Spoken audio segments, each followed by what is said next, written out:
Good morning, everyone.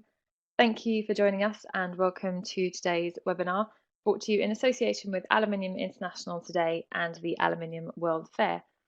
My name is Nadine Bloxham and I am the editor of Aluminium International Today magazine and also the content director for the Future Aluminium Forum. Now, in light of this year's Aluminium Show being postponed to the 18th to the 20th of May 2021, Aluminium International Today and the show organisers have teamed up to offer this week-long series of online interactive presentations. All of the topics we have covered in the sessions this week are main themes that will be presented at the show in May, and you can see details on the screen of how to register for your visitor pass. So today is the final session of the week, and we started on Monday with some great presentations and a look at the global and European recovery taking place across the aluminium sector, as well as where we have continued to see demand and predictions for what 2021 might bring. On Tuesday, we saw the focus turn towards green technologies, and we were made aware just how important a shift to renewable energies is in order to work towards our industry sustainability and carbon neutral targets. Wednesday featured a panel of expert speakers highlighting the benefits of aluminium in automotive and packaging applications. We were presented with the lightweighting opportunities that aluminium offers and the projected demand growth in electric vehicles, along with a focus on innovative aluminium packaging solutions. And finally, yesterday offered a look at new technologies, data solutions, and the need to adopt digitalisation across the value chain. So if you missed any of these sessions, then you can now view the recordings and the slides online at www.aluminiumtoday.com/online showcase. This link is in the chat box there for you. We will also hold a Q&A once all of the speakers have presented. So if you would like to ask any questions to the presenters, then please pop this into the Q&A box that you can also see as well. So we have a great lineup of speakers for you, and the format will see each of them present before we have time for the questions. Just a note as well, if you do pop a question in the box, please could you just put the name of the speaker you would like to ask this question to. And if you have any general comments as we go along or would like to raise a point for discussion, then again, this is where the main chat box comes in handy, and you can use this to also interact with other participants. Also, don't worry if you miss anything. As mentioned, we have been recording these sessions and this one will be no different. So you'll be sent a link as soon as the recording is available, but you can also view this webinar and the slides online and that link as well. So to begin today's webinar, I would like to introduce Pritam Prithu, who is the metals leader at APAC Japan for IBM, and he'll be looking at the ecosystem and digital platforms that are fueling industrial additive manufacturing. So I will hand over to Pritam.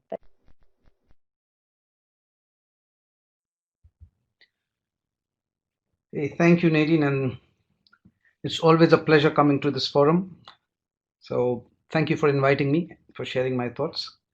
And as the presentation loads, a very good morning, good afternoon, and good evening to wherever you are. And thank you all for joining this session, taking time out from your schedules. It's really a pleasure talking to you. My name is Pritam Prithu, and I lead the metals practice in IBM for the APAC and Japan regions. And I'm based out of Tokyo, so that's where I'm talking to you. So it's a nice rainy evening with autumn coming in here. And I have been working in the metals industry as a part of the manufacturer, plus in my consulting experience for over 2 decades now, working chiefly in steel and aluminum. All right, so let's start the discussion today. And what I would like to share is that with the advancement in technology and computing capability and the prowess and the network world that we live in, we are witnessing collaboration in all walks of life. Right from your daily Uber, which was actually daily till COVID hit, to the work from anywhere situation that we are currently living in. So it's all about collaboration, and manufacturing industry too is taking joint steps in this area and using the available technology and the ecosystem at hand to take manufacturing to a new level. And that's where comes additive manufacturing, or what's more popularly known as 3D printing. And that's the way forward for many industries, aluminium being one of them. Metals industry in general, and as I said, aluminum in particular, has a huge potential to scale new frontiers, especially in the component and part manufacturing area, riding on this technology. But then I'm not here to talk about the technology itself, the manufacturing part of it, because I'm not the expert. There are other experts who will be talking about it. I'm here to talk about how to take this to a next level, how to leverage the ecosystem and the platforms, the digital part of it, to take the additive manufacturing to the next level. It's already growing at a fast pace, but yeah, making it more commonplace. So moving to the next slide, this is my simple understanding of additive manufacturing. I've tried to keep it so simple. So let me spend a few minutes covering that. With this simplistic example of a component manufacturer, if you see there's a component in between the desired component, I've tried to make some shape out of it. And this is an area where aluminum industry has a very good presence, be it in aerospace, automotive, or machinery. And this is what we'll use as an example to talk about the additive manufacturing. So this slide shows, if you see the top and bottom arrows, the traditional approach on how to create the desired component and the additive manufacturing approach. So in the traditional way, where we remove material, so we take a block of material and then we remove material to get the desired shape, either through extrusion or through cutting or machining, whatever we want to do that to arrive at the desired shape. While in additive manufacturing, as the name suggests, it's the reverse. It's adding, material layer by layer to arrive at the desired shape. It depends heavily on the computer-aided design part and use a special, what we call printers, to print that component layer by layer. What it brings to the table is benefits in areas around manufacturing efficiency, as it has an immediate impact there. Since the process is digitally controlled and creates output by adding material, only what is required, it ensures that there's a near elimination of waste. The design is very flexible, and changes to design is even more easy. In the traditional manufacturing, even a small change in design of a particular component had a huge impact on the overall process change. You had to change the molds, dies, or instructions that you had to give to the machine, and then it was a long drawn process. Whereas with additive manufacturing, since we are printing and using that layered approach, using the digital instructions, it's the changes, the minor changes in designs are very simple and without any measurable impact on the process. So that's something which is a big benefit of additive manufacturing. And since the incorporation of design changes is easy, that the process is fully automatic and manufacturing can be distributed, it ensures shorter lead times for new product introduction as well as for delivery to the customer, because the manufacturing itself can be distributed. And then the other challenge in traditional manufacturing is how much to produce, the economic quantity to produce, how much to produce, and that was a common concern which can now be addressed easily. You can print very small volumes of these components out there. So additive manufacturing is cost effective as well, as it has less impact on the process for change in design, and it literally eliminates the waste, and also because of the fact that it's totally digital. And it opens new doors to handling complex design. So let me take your attention to the chart on the top right, if you can see it here. So this is a mapping of the cost and the design complexity, and you see that as the things become more complex, it is more convenient and cost effective to use additive manufacturing, because complexity, the cost rises exponentially with complexity in traditional manufacturing. And then there are areas which are out of bound of traditional manufacturing where they can't go, which additive manufacturing can. So So the fact is that additive manufacturing is the way forward, and it will help improve the efficiency of the overall manufacturing process. And since if you see the bottom layer in the bottom point on sustainability, it has a lower life cycle energy use, and it's hence the greener option as well.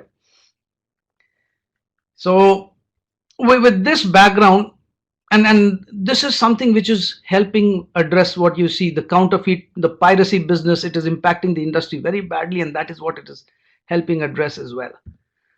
Now, coming to the aluminum industry perspective, we see that traditionally lightweight aluminum alloys are being used for additive manufacturing in many industrial, aerospace, and automotive applications. As they exhibit very high strength to weight ratio and also demonstrate good resistance to metal fatigue and corrosion. And these are the industries that are driving the double-digit growth in additive manufacturing. So it's aluminum is very, very present in these industries and very pertinent for additive manufacturing. And as I mentioned earlier, I'm not an expert on the manufacturing process, and neither am I a metallurgist. I understand that the key advantage of aluminum alloy powders that are used in these layered approach and additive printing in the Lpbf process is that they typically offer better build rates than other metal powders. And aluminum alloys are very fine grained microstructures with nearly equal size grains, and they typically are as strong as their wrought or casted counterparts. So the excellent fusion characteristics, etc., aluminum is absolutely well suited for 3D printing. And in the industries that we talked about, weight reduction is a key focus area. Aerospace, automotive, both the places. And with components becoming more and more complex, so with additive manufacturing, this weight reduction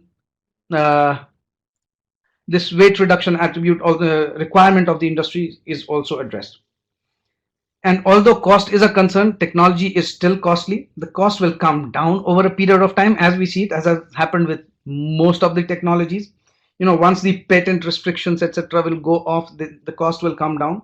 And this looks to be the next big thing in aluminum value chain. Right. So now coming to what with this background, I'll come to what is the topic that I am supposed to address. So how do we move ahead in the industrial additive manufacturing?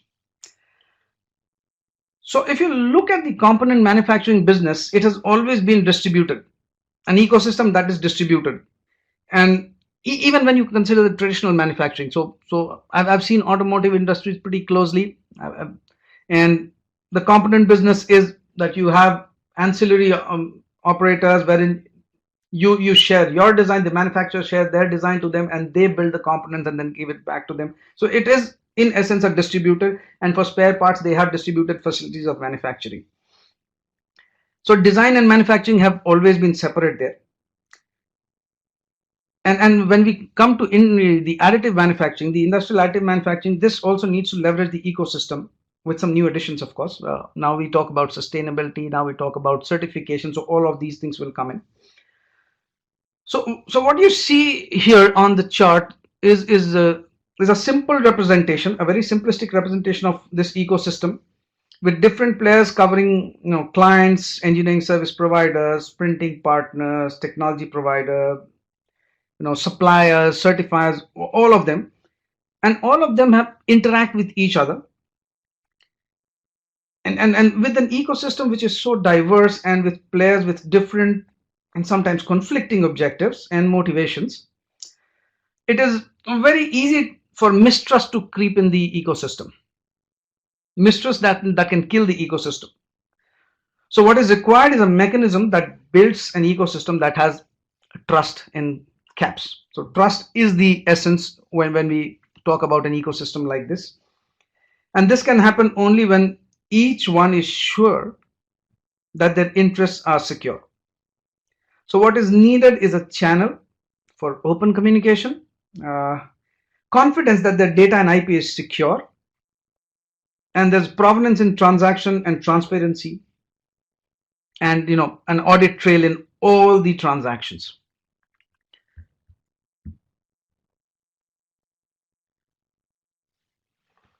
This is about what the ecosystem needs, and you see the first thing is about standardization. See, as I said, I live in Tokyo and I know the challenges posed by language. The people here are amazingly polite and helpful, but then I don't speak the language well, or my knowledge of Japanese is very limited. So it poses a lot of challenges, unwanted challenges. So the language has to be common, or in other terms, if you look more closely at the ecosystem, the foremost requirement is a common language or standardization. If there's a common way to communicate, then things can go on smoothly. Now, this is needed for clear communication, as I said, but then as we see the growth in additive manufacturing, and as more and more digital technologies are embedded in the process workflows, a key challenge being faced by the manufacturing ecosystem is about data protection and intellectual property. So it is a common thing that participants may ask, especially if I have an IP, I'll be asking the questions in an ecosystem like this, of course. Who will be using my data and IP, and how will they be using it? What will be the purpose of use? And these will keep moving around in my system before and unless and until I'm sure that my IP will be used, or my data will be used in the right way, I would be very, very skeptical of participating in such an ecosystem and sharing my data. So addressing this risk will accelerate the growth of additive manufacturing, because as things are very, very design driven and digital driven, it is very important to address this risk.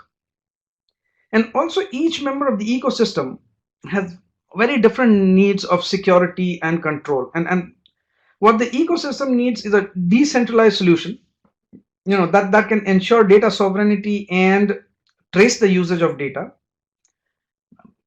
or so to say, provide the complete audit trail. I know exactly what's happening there. This is even more pertinent, as manufacturing is becoming more and more decentralized and is conducted within, global networks. So design is in one area, the printing is in some other area, and the parts are produced, wherever they are needed, maybe closer to customer, closer to the markets, excuse me. So what is the way forward, and how can these ecosystems be enabled is the question. And the answer lies in what you see here: blockchain, a distributed and trusted platform that is enabled by blockchain technology. So blockchain provides you with a distributed ledger, that addresses the needs around security, provenance, embedding of business rules within the platform. And then the data is available on a need to know basis to each participant and addresses the different needs of each ecosystem player. All this is to ensure that there's a trust that prevails in the ecosystem. So taking a minute on what the Ibm blockchain thing, it's a hyperledger. It's based on the Hyperledger fabric, and it is optimized for enterprise requirements. It offers specialized compute or compute for security, performance, and resilience, and it enables not just development but also provides the framework, what you see on the right hand side, for governance and operations. So although Ibm blockchain addresses a lot of the needs that the ecosystem has, how do we ensure standardization? So what we did, so IBM has partnered IDS, or International Data Spaces Association. So this is a peer-to-peer network and IT information technology architecture for safeguarding data sovereignty within the corporate ecosystem. So it provides a virtual space for data where data remains with the data owner until it is needed by a trusted business partner. And it supports a secure exchange and a simple linking of data in business ecosystems. So on the basis of a lot of standards and common governance models that they have. So there are around 120 members already in this ecosystem, and what it ensures is, for the ecosystem members, it ensures connectivity that's everywhere and endless, ensures trust between different security domains at a technology level, and governance, for the data economy. So IBM is IDS's main integration partner for blockchain. So where it enhances data sovereignty with data provenance and traceability in these digital ecosystems. And a moment, yes. So what do we get out of this collaboration?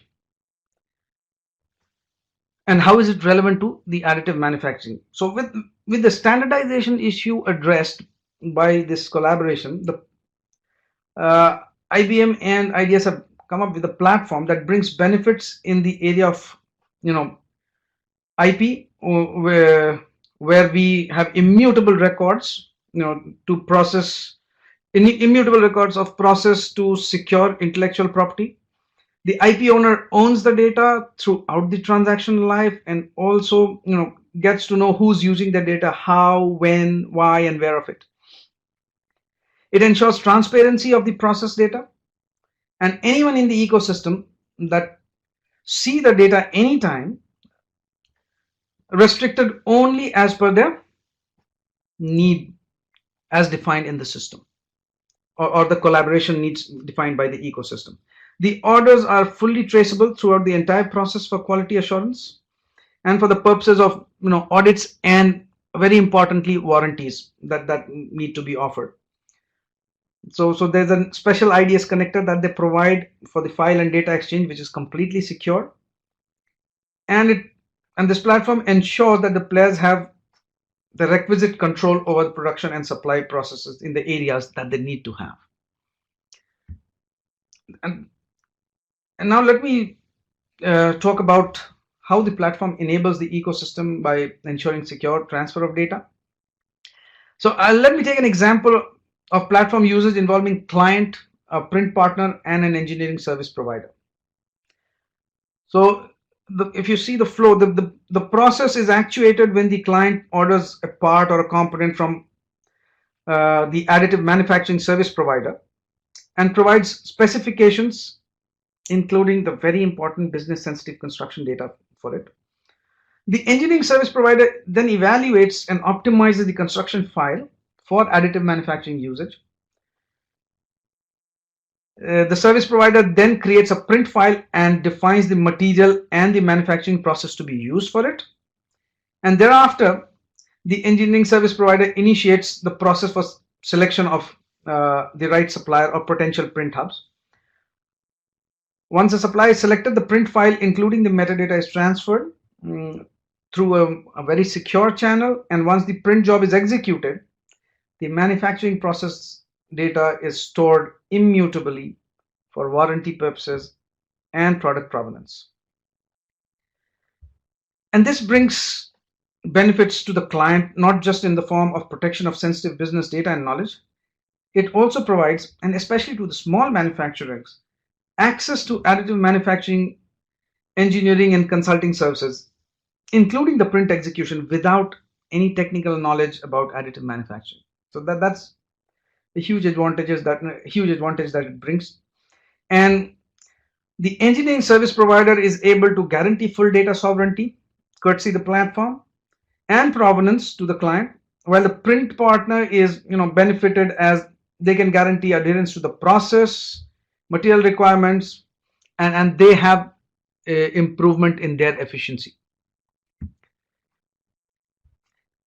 Now this is a very busy slide, so I'll try to keep it simple. I'll not drain this. From the operational perspective, as you can see, there are three broad areas of benefit. The first, or what you see actually at the bottom, is around the certification and security of the additive manufacturing platform. Certification authority certifies the process and material for additive manufacturing platform users for process standardization and compliance. So this is just yet another infusion of the trust in the system. And as the world continues to, struggle with counterfeit parts, the platform ensures provenance from raw material to the manufactured part for warranty, maintenance, and also, instructions and simplified replacement process. So the material supplier and the post processor have a key role to play in this. And as an extension of the platform users, the secure transfer of sensitive business data, the data access and usage at the point of additive manufacturing execution is tracked and stored, as I said, immutably to guarantee data sovereignty and adherence to the data usage and process specifications. So now I think it's time for me to take you to a very well-known case that it is about where IBM and IDS combined to create a platform for ThyssenKrupp. This German diversified group, they offer consulting and design services as well as the implementation of industrial 3D printing for internal and external industrial customers. And how this platform operates is that the customers provide with their plans for their components as CAD files to kick off the process. And now this data, that they have is valuable intellectual property for the companies, and they are the basis of production for these special components. So the protection of intellectual property is crucial in this, and for this, the IBM blockchain-based digital additive manufacturing platform was initiated to enable high degree of automation within the additive manufacturing process, as well as to provide data security and sovereignty. This, as I said earlier, this enables the smaller customers also to get the benefits of additive manufacturing, and on the other hand, it enables better planning and a verifiable quality standard across the entire process chain. So that is again a trust element that comes in. So a key feature of this platform is the integration of comprehensive industry-specific expertise of ThyssenKrupp in the additive manufacturing technology. So moving on, I come to the final slide that I had to share, and then I not want to talk much on this slide. This is I'll leave it for your consumption. But to conclude, I would say that there is this platform that offers a huge opportunity. Ecosystem players, can join this platform to shape up the future of additive manufacturing in the aluminum industry. Please do reach out, and I would be happy to help. Thank you all for joining, and appreciate your time.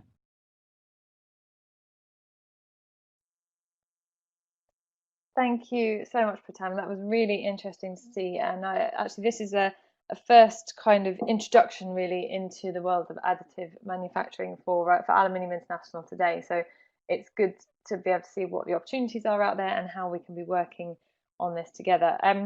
So just a few things I'd quite like to highlight within your presentation, and if there are any other questions for Pratam, please do pop these into the Q&A box, and we will make the most of him while he's here to answer any questions you might have. So obviously this look at a standardization and building an ecosystem when it comes to additive manufacturing is so important, and we've seen this across the aluminium sector anyway, this need for a collaborative approach when it comes to new projects, or just making sure we're doing everything kind of the best we can. What would you say then our next steps are for this? Because if in reality we need to start really working towards this, so what can we do as an industry to really begin this kind of path, as it? Yeah, so as I said, so ecosystems would already exist. You'll have to activate it, the right ecosystem, and there are a lot of players who are coming into this. The new players would be the printing partners and all, because the original ecosystem, the traditional ecosystem, also will have the manufacturers and the designers and all those stuff. But the new players which come with the new technology and the certification, and also we'll have to activate this ecosystem. work towards the technology plays an important role. So as an industry, we have to see that the cost of additive manufacturing also keeps coming down. As reading a piece by Hans-Erik Watne from Hydro, and he was also of the same opinion that it's a beautiful technology, but it's still the cost rates are coming down. So the efforts have to be done in that area. But the platform, people will have to start realizing the importance of the platform and start defining. See, all these technologies are still developing and the concepts are developing. So a platform, a consortium that helps the governance in the define the standards, define the governance, keeps refining it. That is where the focus has to go in right now, because technology has its own path and that will keep coming. But we have to be ready in terms of the process, not the manufacturing process, but the process to handle additive manufacturing in this ecosystem. And that's where the focus needs to be. Conversations need to happen, and yeah, I think collective wisdom will evolve. Yes, certainly. And you mentioned as well in one of your slides the importance of the important role that additive manufacturing can play when it comes to a more sustainable kind of products and more sustainable technology. So we've had a lot of focus on this over the last week, and it's been a point of interest for a lot of our participants as well as the speakers. So when you mention this, how best do you think we can explore this as an industry? Do we need to be focusing on the lightweight potential that additive manufacturing can offer, or is it more around the kind of it offering a greener manufacturing process from the beginning? It all adds up here. So as you mentioned, the lightweight angle for sustainability is definitely there. So that's the end outcome of additive manufacturing, that it supports the lightweight initiative, and and that helps on the energy side. But even as a process, additive manufacturing is it has a much shorter energy life cycle. So it consumes less energy end to end. And to add to that, it almost eliminates the process waste. So waste, and if we generate waste in aluminum, we then recycle, and that recycling itself is another energy consuming activity, because we melt it and then we again get it back. So if you eliminate the waste, you not just eliminate the energy require or reduce the energy requirement of the process, but also the post process energy requirement to reuse the waste. So uh, these are the two direct benefits on sustainability that I can see. But and you know the benefits can multiply over a period of time as it grows, and as more people and more people come in into this technology. Fantastic. Thank you, Pritam. Well, I think you've highlighted some really important points there that we as an industry need to take on board. And hopefully, this is just kind of opening the door to this side of manufacturing that we can be exploring and we should be working more with. So hopefully, this is just the beginning, and we can continue to work on this with the participants here today and also just across the industry, because I think it's something that is quite exciting. And as you mentioned as well, it's the way forward, and how the potential is out there. So really great to see. Thank you very much, Pritam. We'll come back for some final questions after our next speaker, but for now I would like to just move on, because we've got a lot to still cover in this morning's session. So I'd like to introduce our next speaker, who is Leah Eilert. I hope I've said that right. Leah is a technology and project manager at ACAM, Aachen Centre for Additive Manufacturing. And Leah is going to be presenting the potentials and also the challenges of additive manufacturing with aluminium. So this should be a great follow on from what we've just heard from Pritam. So over to you, Leah. Thank you. Thank you very much, Nadine. Hello and welcome from me as well, and to my presentation today on additive manufacturing with aluminium and the related potentials and challenges. And I'm going to present actually a little bit more hands-on and process insights with additive manufacturing and aluminium. So first, let me introduce myself to you. So as Nadine already mentioned, my name is Lea Eilert, and I am a mechanical engineer working at the ACAM Aachen Center for Additive Manufacturing as a technology and project manager. And I had the chance to gain some experience in additive manufacturing during my studies. I worked as a student researcher at the Fraunhofer Institute for Laser Technology in high-speed metal cladding. And just to give you a little introduction to what ACAM does, we are sitting in Aachen on the RWTH Aachen campus in the photonics cluster, together with several other research institutes, university chairs, and spin-off companies of the Aachen University, which all deal with additive manufacturing in their daily business. And we are centralizing all those competencies and the know-how regarding additive manufacturing here in Aachen. So we offer those competences to the industry via a very low threshold access to additive manufacturing. And actually, as you may possibly know, additive manufacturing has a long and quite important history here in Aachen, because the Lpbf process, or previously also named SLM process, selective laser melting, was developed here in Aachen by the Fraunhofer Institute for Laser Technology in the mid-90s. So anyways, today I will be talking about the potentials and challenges of additive manufacturing with aluminium.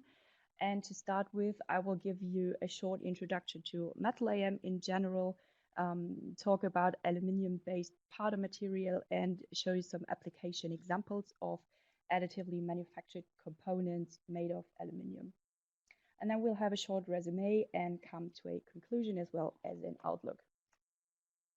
So let's start right away with our introduction to metal AM.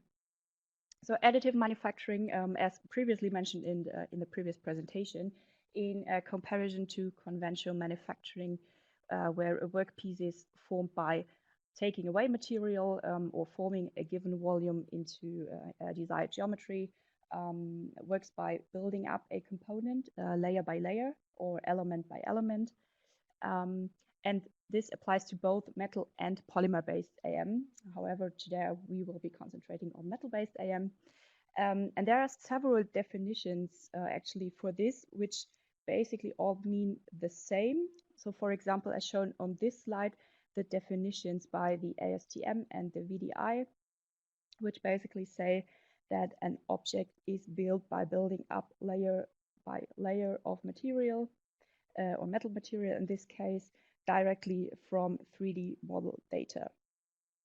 And some of the related process principles you can see or are demonstrated in the bottom picture. So for example, on the bottom left picture, which is laser cladding, and then one to the right is electron beam melting, and then also laser powder bed fusion as well, which we will see later on.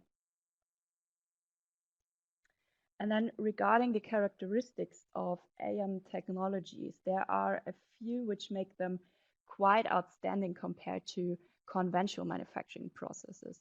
For example, machine standards, so that apply. So all machines on the market today, whether they are produced in the US or in Japan or in Germany, doesn't matter. All machines on the market today can be controlled with the same STL dataset.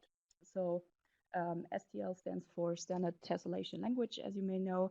And this basically means that it is quite easy if you operate a plant in Japan, for example, and you need a part in Australia. You don't have to build a part in Japan and send it to Australia. You can just send the data set to Australia, and then the operators there can build it and have it for putting into action there.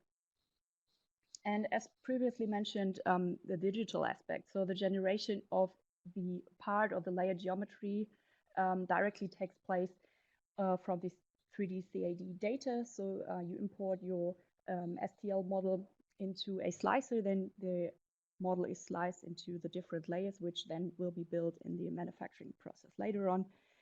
And yeah, that's basically it. And then regarding part properties, the mechanical and technological properties of the part are actually generated during the manufacturing process itself and are absolutely comparable to the part properties of conventionally manufactured parts. And in conventional manufacturing processes, you often need specific tools to manufacture your parts. And that's not the case with additive manufacturing. So the toolless nature is very beneficial. You don't need any product-specific tools. The only tool, if you want to call it like this, is an energy source for melting the material, which is most of the times a laser beam or an electron beam. And regarding orientation, so the data sets can basically be built in any orientation with a certain degree of limitation. So compared to conventional manufacturing, you eliminate the clamping problem. So the raw piece, you always have to clamp it in any way into your machine or your lathe, for example. So let's have a look at the different metal AM technologies. I'm going to quickly explain the following 4 processes that are based on actually 2 different fusion methods which are remelting and binding. So if you have a look at the left picture here, the Lpbf process, which is the laser powder bed fusion process, previously also named selective laser melting, and there you have a powder bed. So powder layers are applied alternately and then molten with the laser, and so you can generate your component. And all this takes place under an inert gas atmosphere to prevent reaction from powder with the atmosphere. And then next one is electron beam melting, which works quite similar to laser powder bed fusion, but uses an electron beam as the energy source. And this actually works in vacuum and not under inert gas atmosphere. And with Ibm, the part is the complete powder bed is preheated. Then the particles are sintered and afterwards are molten into a solid part. And then binder jetting, which works with a binder. So powder and binder are applied alternately, and then the part is sintered afterwards to burn out the binder, so you get your part without an energy source actually, which makes it a lot easier to operate. And then the last one, which is laser metal deposition. The small p there stands for powder-based laser metal deposition. There's also wire-based laser metal deposition. Yeah, and there this is quite different from PBF processes actually, because the powder there is fed through a nozzle and directly molten with the coaxial positioned laser beam, which you can see in the picture, and then is directly deposited where needed. So that's why it is also called directed energy deposition, or in short, DED. And DED or LMD is mostly used for repairing parts, coating parts for corrosion and wear resistance, and build complete parts additively as well. So, and in my presentation today, I want to concentrate on laser powder bed fusion because it is, it is the most important AM process for aluminium, or one of the most important processes for aluminium. And to explain a little bit more in depth how this process works, so on the left you have your input parameters, so the sliced 3D CAD model and the raw metal powder. And then in the first step, a very thin layer of powder is deposited on a substrate plate and then is selectively molten by a laser beam where the geometry is needed. And then the build platform in the next step is lowered by 1 powder layer thickness. Again, a layer of powder is deposited and then molten by the laser beam again. And this all takes place in an inert gas atmosphere, as previously mentioned. And this is done repeatedly until you get your complex, almost near net shape part. So let's go on with aluminium-based powder material. So a few initial words on raw materials for additive manufacturing in general. So there are different types of raw materials. For metal-based processes, it is powder and wire. And for the Lpbf process, which I want to concentrate on today, there are the following materials and alloys available. So if you have a look at the quite colorful blocks there, which indicate the different materials that are available. So there are a lot of materials actually qualified for additive manufacturing today. However, the variety of materials and alloys is still limited if you compare it to materials for conventional processes. So let's have a closer look at aluminium-based alloys. So aluminium-based alloys are actually state-of-the-art materials for laser powder bed fusion processes and can be processed with any standard laser powder bed fusion machine. And the characteristics, the material characteristics, as you may know from conventional processes, that aluminium has a low density, which makes it highly suitable for lightweight application, high thermal conductivity and high electric conductivity, a good alloyability and good processability, which is quite important for processing it with additive manufacturing. And then, as Preetam already mentioned, the fields of applications are the aerospace industry, automotive industry, and consumer goods. And a few example alloys, as you can see in the middle of this slide, which are aluminium silicium-based alloys, as for conventional processes like die-cast aluminium materials, and then also aluminium, magnesium, and scandium alloy, which is specially made or was specially developed for additive manufacturing, which we see later on. And then a few pictures of application examples here on the right. For example, the top right picture where you can see some struts filled with lattice structures, so towards lightweight applications. And then on the on the bottom left picture, a wheel suspension component, and on the bottom right picture, a bracket from the automotive or the aerospace industry. And if we have a look at AL-Si10Mg, which is actually a die-cast aluminium alloy, which is one of the most used aluminium alloys for additive manufacturing today.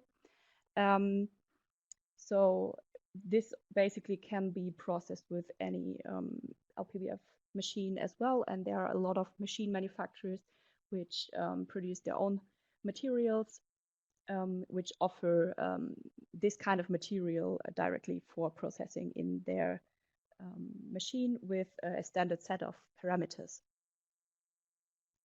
So regarding suitability for Lpbf, this causes high residual stresses, which means that preheating and a heat treatment afterwards are essential. So preheating is required most of the times around 100 degrees Celsius. So you preheat the substrate plate where you deposit your powder layers.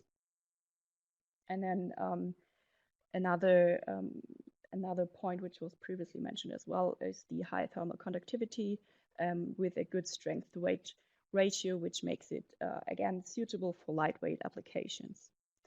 And then if you have a look at the middle top picture, the microstructure there, you can see this is a very fine-grained microstructure similar to a T6 treatment, and this is due to the high cooling rates in laser powder bed fusion.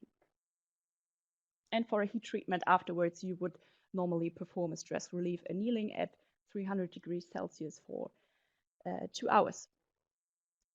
And if you have a look at the right figure showing the mechanical properties, the very left bars are showing the mechanical properties of conventional parts out of this alloy, and then in comparison to this, the Lpbf manufactured specimens. And as you can see, And as already previously mentioned, the Lpbf manufactured specimens exceed actually the conventional specimens in mechanical properties, especially after heat treatment, as you can see in the on the right this figure.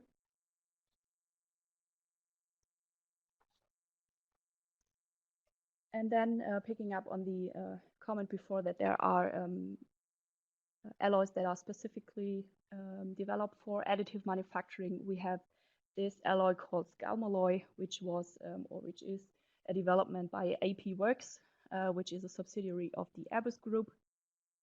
And this is very highly suitable for Lpbf, as is clear when it's specifically developed for it. And this has a very good weldability, even better than the die-cast aluminium. Also requires preheating, and this has a very low coefficient of thermal expansion, which is always really good if you work with heat-induced processes, and a very high strength-to-weight ratio. And if you have a look at the microstructure, the picture in the middle, this is has an extra fine cellular microstructure, which is stable at high temperatures, well, at least up to 250 degrees Celsius. And the grain refinement makes it really durable, this material, and also due to precipitation strengthening from nanoscaled particles. And if you have a look at the mechanical properties in the figure on the right, you will see this on the next slide. There you will see it in comparison to the die-cast aluminium alloy. Oh, okay, there is a part of the slide missing. I'm sorry for that. So what you actually would see in this slide is that the high-strength aluminium alloys, in this case Scalmalloy,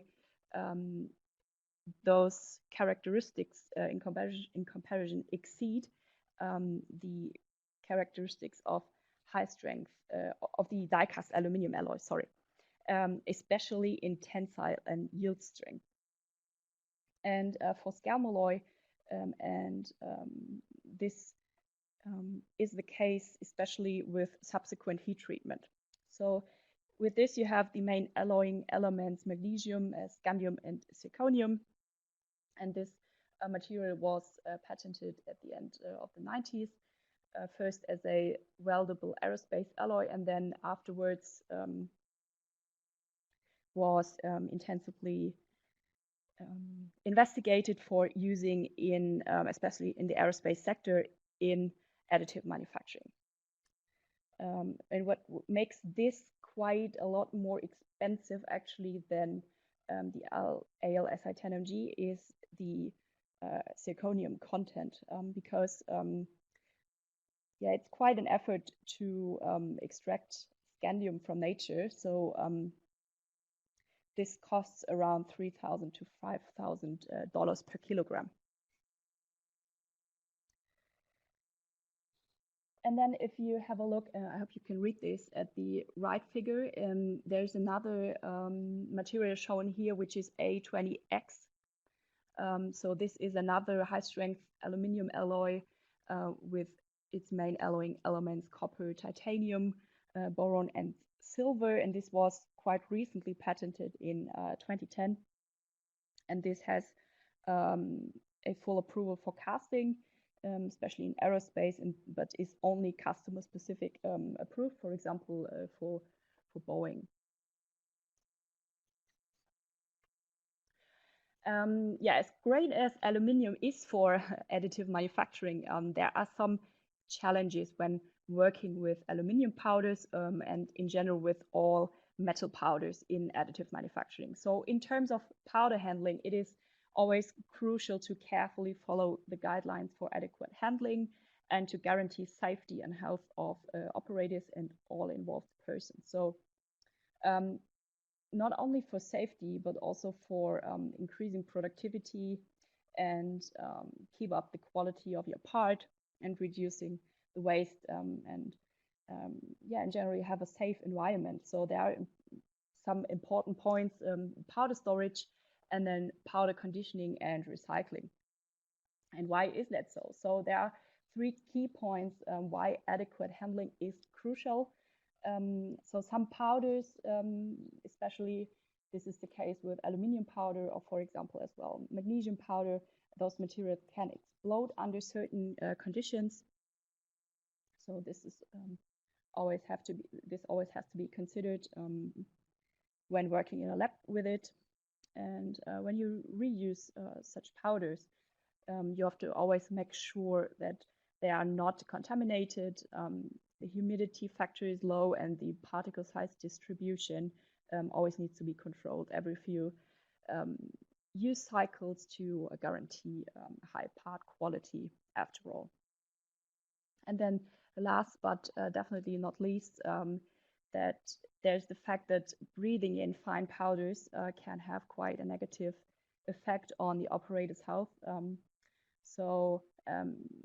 Particle size distributions are normally between 20 to 50 microns for Lpbf processes, but also nanoscale particles are possible to be in there. So those can be absorbed via our skin, and have a long-term effect. For example, it can cause cancer. So in terms of flammability, aluminium powder is a critical candidate. So powder handling under inert gas atmosphere is crucial, and the following video gives a demonstration on what happens when aluminium ignites. So Georgia, would you be so lovely to pull in the video? Thank you very much. So as you can see, the operator takes a small amount of the aluminium powder, blows it through the burner flame, and the particles instantly ignite and form quite a drastic flame explosion. So this is what you always want to prevent when working in a lab. So for extinguishing powder-induced fires, so there are usually some measures like, for example, isolation, applying sand, limestone sand is always a good candidate for this, and using low pressure Class D extinguishers. So those measures are usually the way to go. And what is also really important is that some powder pairs can form thermites or intermetallic reactions that can ignite and generate fires. So it is really, really important to store different powders separately to prevent that. So key lab equipment, to sum this up, includes limestone sand and Class D fire extinguisher.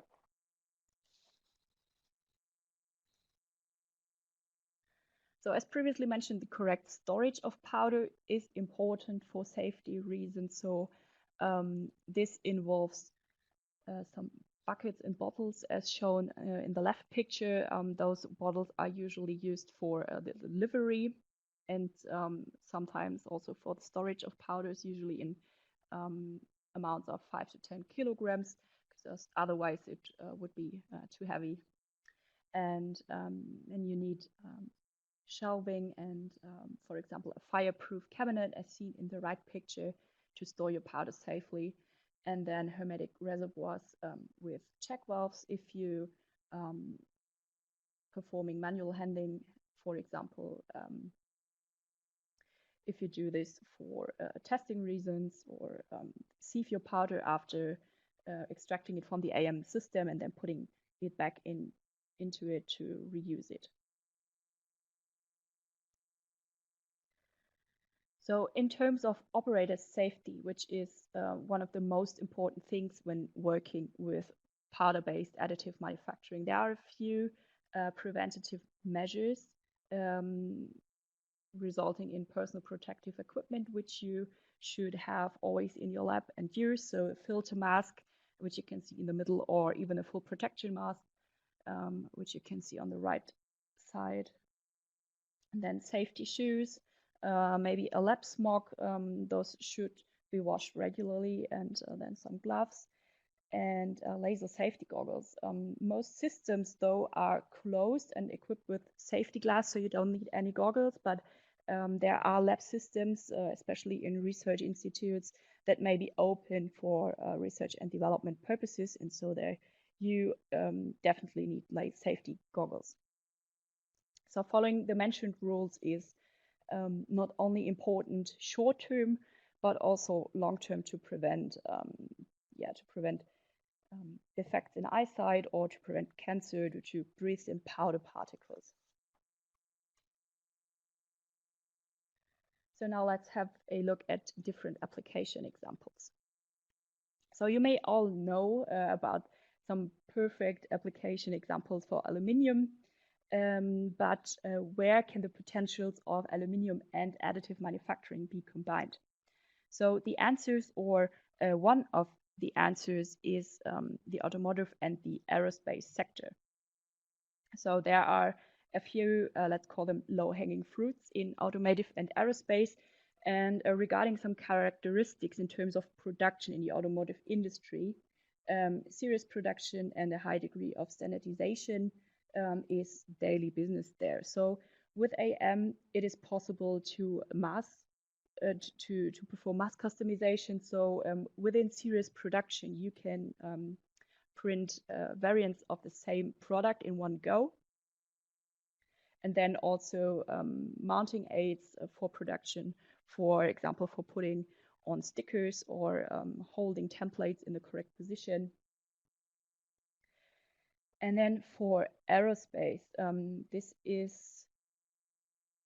indicates high production costs, so small batch production, low volume, or even lot size 1, and quite expensive and time-consuming manufacturing processes are daily business there.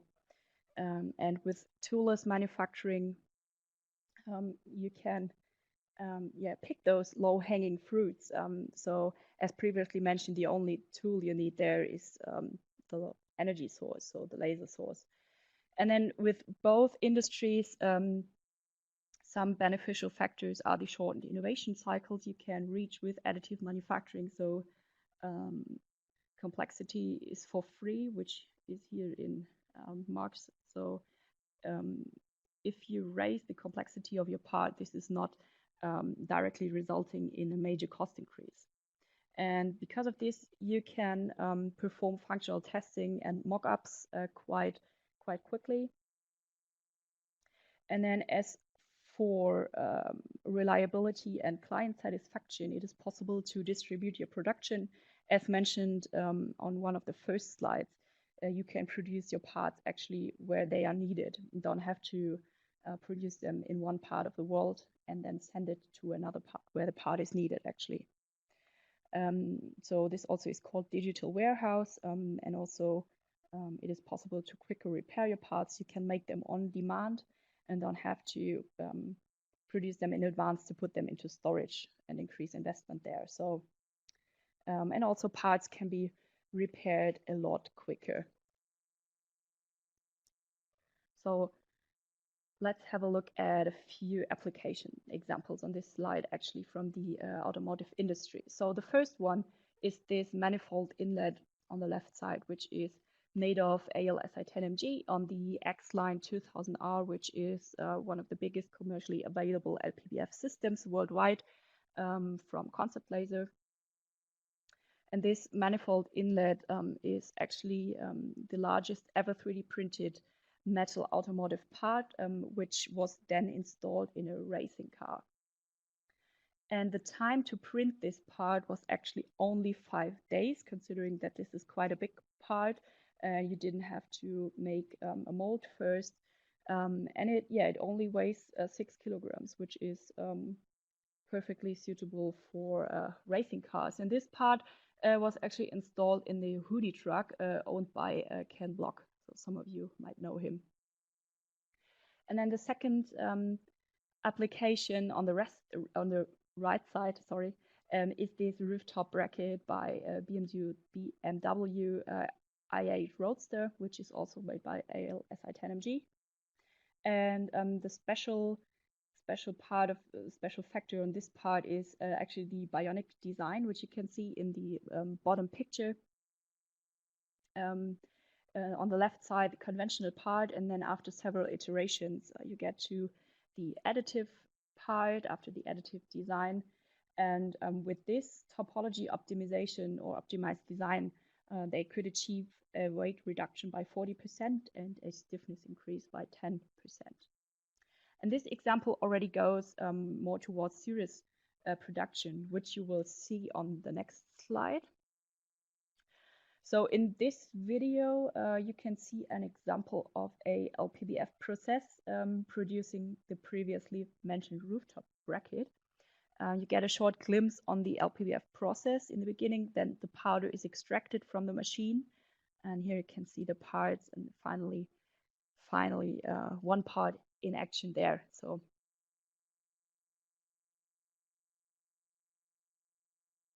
yeah, this is the final part in action. Perfect.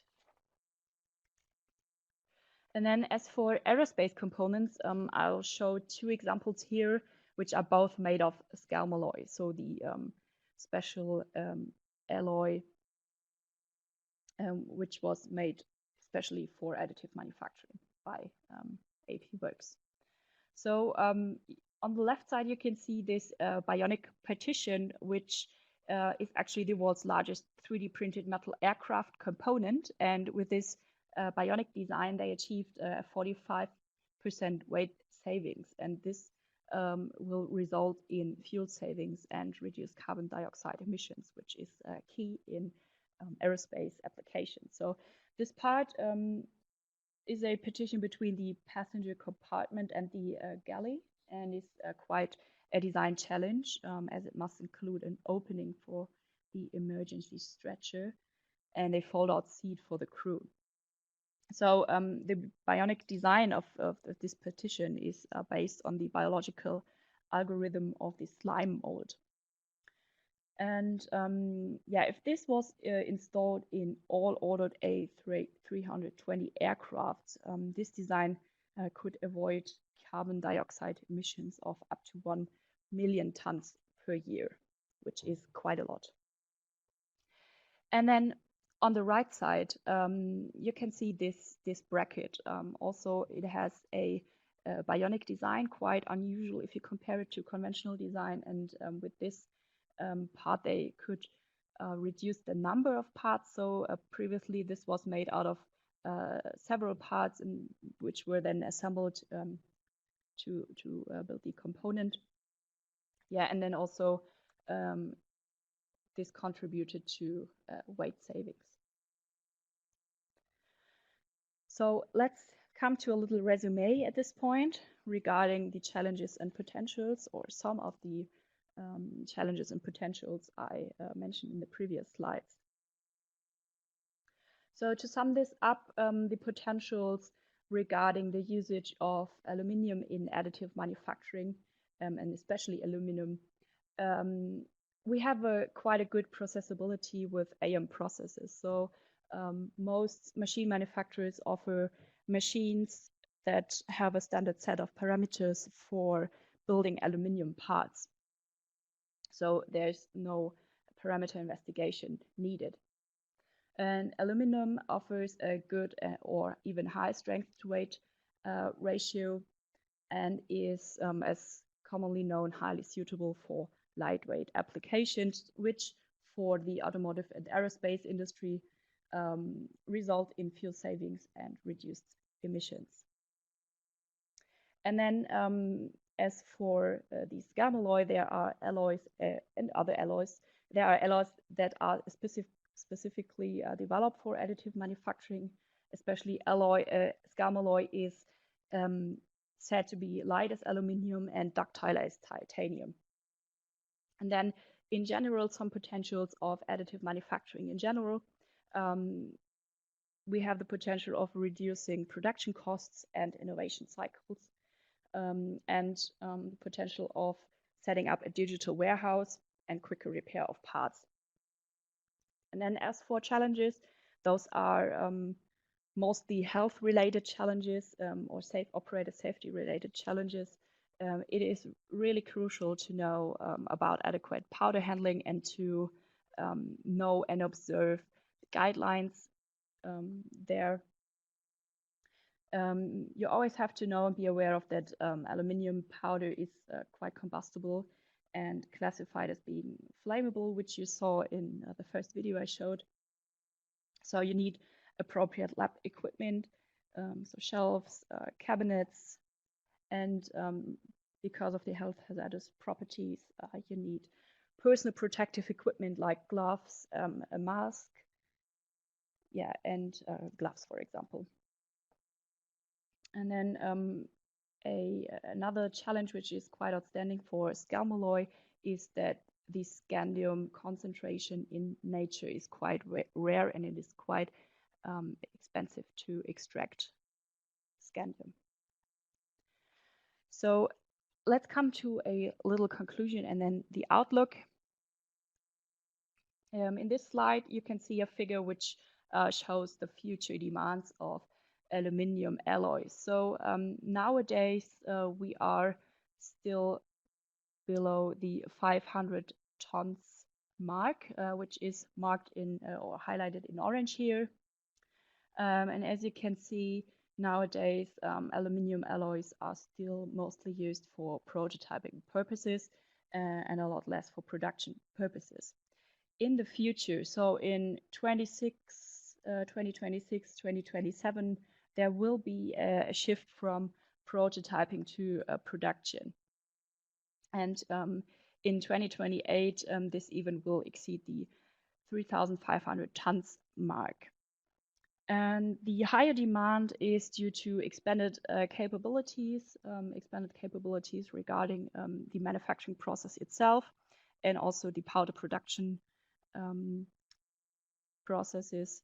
There will be new alloy developments and new technologies, like, for example, binder jetting. And in terms of new alloy developments, as previously mentioned, there are some current trends for developing aluminium alloys. For example, on the left, AL7075, a powder which then is enriched with titanium boride nanoparticles or with tungsten carbide particles to strengthen the material. And then on the right, where you can see the two cross sections, the A7075 material, which is an alloy with zinc as a main alloying element, which has outstanding mechanical properties like good ductility, durability, and good fatigue resistance, comparable to scalmalloy.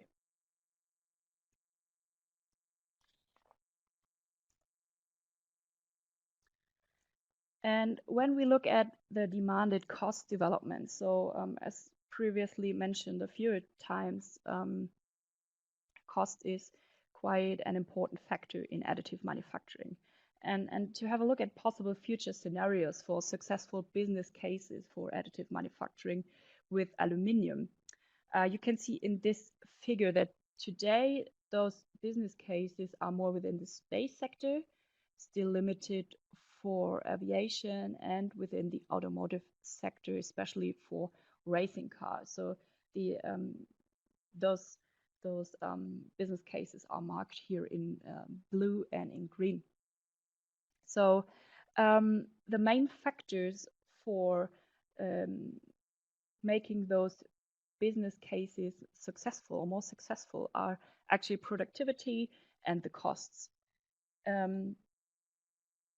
So the marked business cases here in blue and green are due to the quite high costs of 2,000 euros per kilogram of manufactured component today, which is highlighted with the blue line in the figure.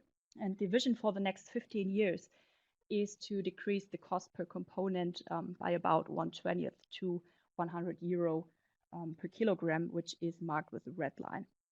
So successful business cases will then include also luxury cars and ultimately also series produced cars with further decreasing costs.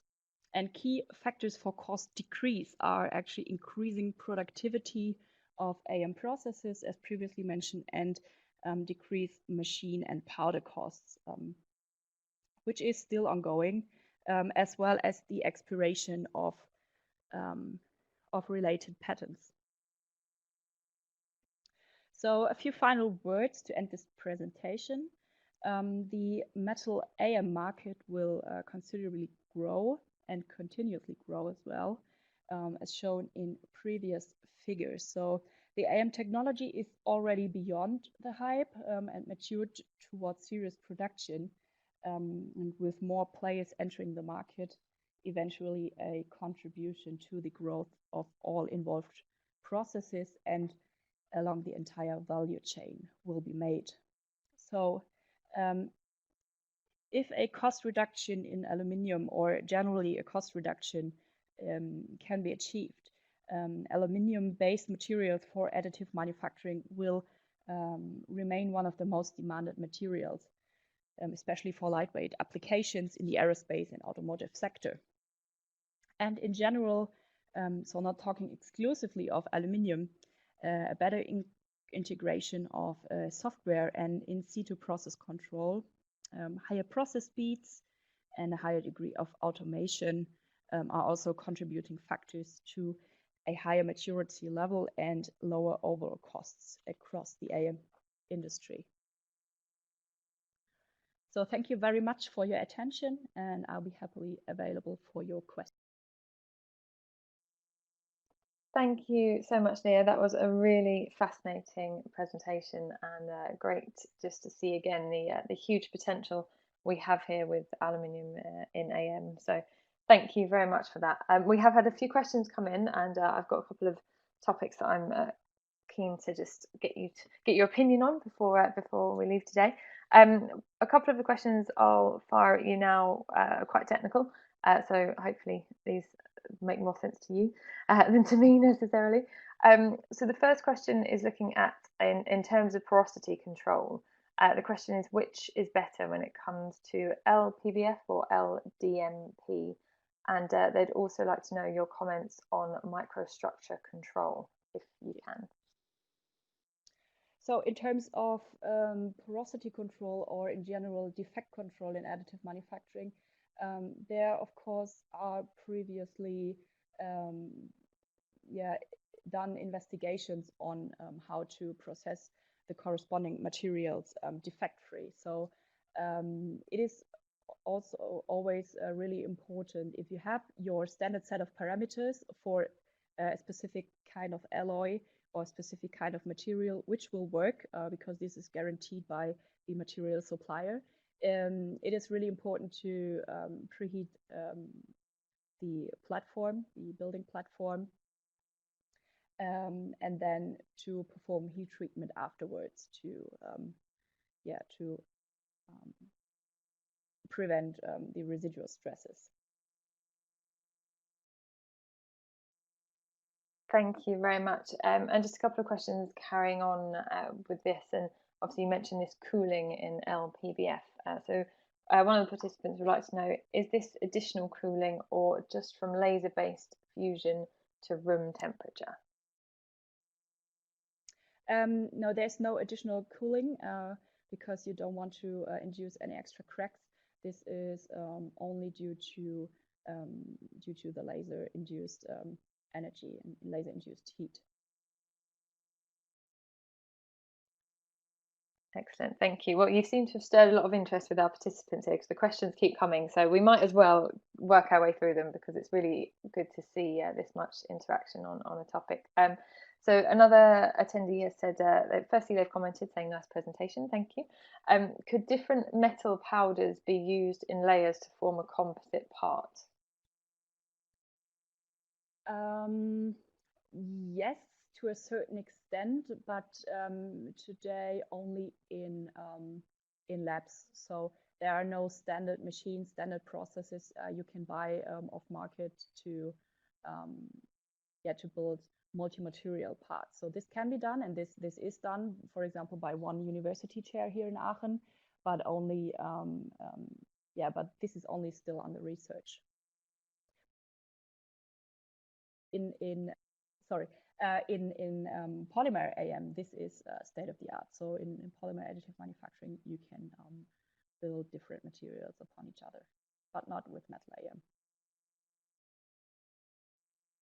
Okay, thank you very much. There is another question here, which I might just ask you a bit of, and then forward the rest of it over to you so you can answer directly, because it's quite a long question and might need your expertise on it in a different way. But the question just asks, do we need to develop an alloy similar to conventional alloys? I don't know if that's a question that it can be answered on its own before we go into some of the other technicalities that have been asked in it as well. So to be honest, I don't really get this question. So was it that we do need to develop an alloy which is similar to standard alloys? So because this is already done nowadays. So the crucial part there Sorry, is yes, the atomization process. No, that's okay.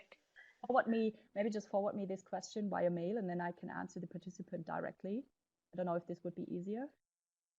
Thank you. Yes, it's more how badly I just repeated that question. I do apologise, because it's more looking towards developing an alloy similar to conventional alloys, but because of the equilibrium behaviours that are so different. That's what they're referring to. But yes, I will definitely send you answer this via mail. Thank you. Wonderful. Thank you so much. And thank you again for this presentation. Yeah, it's great to see this amount of interest in the subject. And like we said, this is the first time we've really touched upon additive manufacturing, and it is something that will be a theme when it comes to the aluminium show next year in May. So I'm sure there'll be a lot more discussion around the topic then as well. We've seen a lot today from both of our speakers, and it's been really, really good to get two different kind of concepts on where we need to be with this technology and how we can be working with it across the aluminium sector. So I might just bring Pratam back, if you are hopefully still there, and just ask you some final comments and a final close. Now that you've also seen Leah's presentation, have you got anything else you'd like to add before we wrap up today? Thank you. Okay, so I was actually listening very intently to what Leah presented, and excellent. Leah, I learned a lot around the process side. I told that I'm not a process expert on that. I'm more into the IT part. So thanks, Leah, for improving my understanding as well. So, but I think there was a synergy in both the presentations, and as the technology is becoming more and more cost effective, we saw that there was a 5 to 6 years from now, there was a big spurt that Leah showed in the demand and the usage. So this is the time, because we're building consortiums, building setups, and enabling the technology to actually work globally. It'll take some time and effort, and the sooner we start, the readier we will be to leverage additive manufacturing, say half a decade from now, as Leah was projecting. So my parting comments would be, I think it has a lot of, the technology is evolving, it has a lot of benefits to offer. It's up to the industry and the ecosystem to leverage it and make it more consumable to the industry that consume aluminum, and that's how we have to look at it. We have to get the systems and processes in place to enable this technology, which is going to be a game changer. Yeah, thank you. Excellent. Thank you very much, Pratam. And just returning to Leah then again for some final comments, and one other question that came in that would probably help you to finalise and wrap up with hopefully a good answer, because it's a good question. So they would like to ask how you view the ranking of different metals for processing in additive manufacturing, and in particular, how do you see the role of aluminium in the future of AM? So in terms of ranking different materials, this really depends on the process and the application itself. So depending on which sector you are talking about, and especially for the aerospace, sector, very highly regulated sector, and then also for the automotive industry, sorry, aluminium will be one of the most important materials. So, and especially with further developments of new aluminium-based alloys, which hopefully will be a little bit more affordable than titanium, which is one of the other standard materials for lightweight applications, with a really high ductility and resistance there. Still, aluminium under certain scenario will make up to, I'd say, 20% of metal materials, which will be processed by additive manufacturing in the future. Excellent, thank you very much. Well, I think that is a very good point to end on, really. And thank you to everyone for joining us today, and thank you to both our speakers who have given us some really interesting takeaways, and hopefully we can develop this conversation as we move towards the Aluminium Show in May next year, where there will obviously be a lot more around this topic, and hopefully we can actually see some AM in action if we're allowed near each other. It would be great. So if you'd like to know any more about the topics that we've discussed today, or the topics that we've discussed across this week of showcase webinars, then all of the slides will be available online, and also a recording of this session will be uploaded for you to view at your leisure. Just another slight plug from us here. Obviously, this topic of additive manufacturing will be a focus at the Future Aluminium Forum digital event that we have now moved to the 2nd and 3rd of December. This was again supposed to be another live event, but will be held virtually this year because of everything that's going on. So we hope you can join us for that, and there'll be lots more conversations around topics such as digitalization, data capture, the smelter of the future, additive manufacturing, anything to do with kind of streamlining our supply chain, and also looking at integrating and adopting Industry 4 technology. So there is a link on the screen at the moment. You can click on the button that highlights the Future Aluminium Forum Digital, and there is an early bird rate at the moment for you to make the most of if you're interested to attend. So we hope you've all enjoyed this week of webinars, and we will be putting together a digital supplement over the next few weeks as well, which will feature some of the presentations from the different sessions and give you some more detailed information on the discussions that we've had with all of our speakers over the week. So keep an eye out for that. And in the meantime, we hope you all stay safe, and we look forward to hopefully seeing everyone in person in May at the Aluminium 2021 show. Thanks again to everyone for joining.